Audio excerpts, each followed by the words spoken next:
कहानी चार रक्षकों के। चंद्रभान नाम का एक राजा था।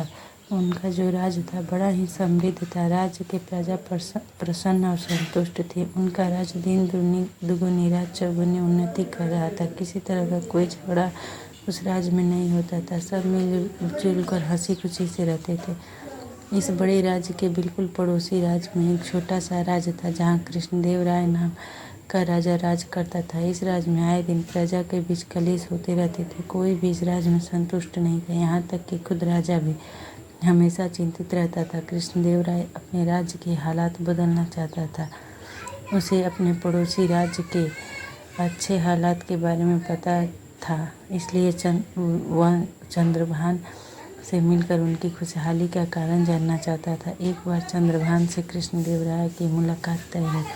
चंद्रभान ने कृष्णदेव राय का स्वागत दिल खोल कर किया। भोजन कराने के बाद चंद्रभान कृष्णदेव राय को अपने राज्य के सीट पर लेकर गया। वहाँ भी गए। कृष्णदेव राय ने देखा कि हर जगह लोग बड़े सुखी और संतुष्ट हैं। कृष्णदेव राय चंद्रभान की प्रशंसा करते हुए कहा, यह तो मानना पड़ेगा, क्या आपने अपनी प्रजा को बड़े सुख में रखा है और उनके बीच शायद कभी झगड़ा होते भी हो गया या नहीं। मेरा राज्य छोटा है, फिर भी आए दिन मेरी प्रजा में झगड़ा होते रहता है। मुझे समझ नहीं आता कि मैं क्या करूं, जिसमें मेरी प्रजा भी आपके राज्य के प्रजा की तरह सुखी और खुशहाल हो जाए। चंद्रभान मुस्कुराया और बोला, यह तो सच है, मेरी प्रजा खुशहाल तो है और यह सिर्फ मेरे चार रक्षकों की वजह से हो पाया है। कृष्णदेव राय आश्चर्यचकित होकर बोला, आप क्या कह रहे हो?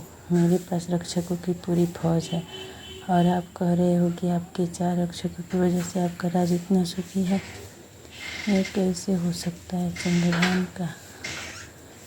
चंद्रभान बोला, हाँ, चार रक्षक, लेकिन ये चार रक्षक कोई सामान्य नहीं है, यह बड़े अद्भुत रक्षक है। चलो मैं तुम्हें इन चारों रक्षकों के बारे में बताता हूँ। मेरा पहला रक्षक है सत्य।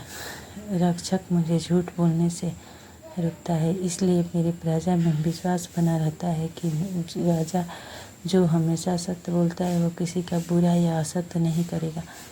मेरा दूसरा रक्षक है प्रेम। यह रक्षक मुझे अपनी प्रजा से घृणा करने से रुकता है, जिससे मैं मेरी प्रजा का दिल जीत पाता हूँ। कृष्णदेव राय उत्साहित होकर बोला, और तीसरा रक्षक कौन है?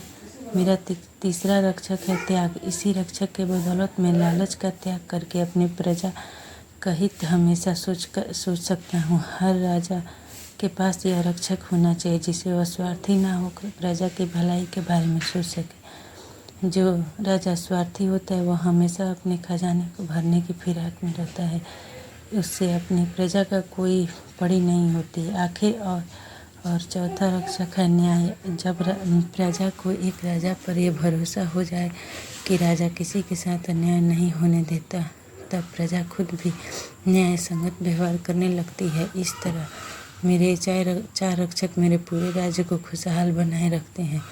कृष्णदेव राय को अब अच्छा से समझ में आ गया कि उसे अपने राज्य की परिस्थिति बदलने के लिए क्या करना होगा। उसने चंद्रभान का आभार प्रकट किया और प्रसन्न मन से अपने राज्य लौट गया। Please like and subscribe my channel कहानी की दुनिया।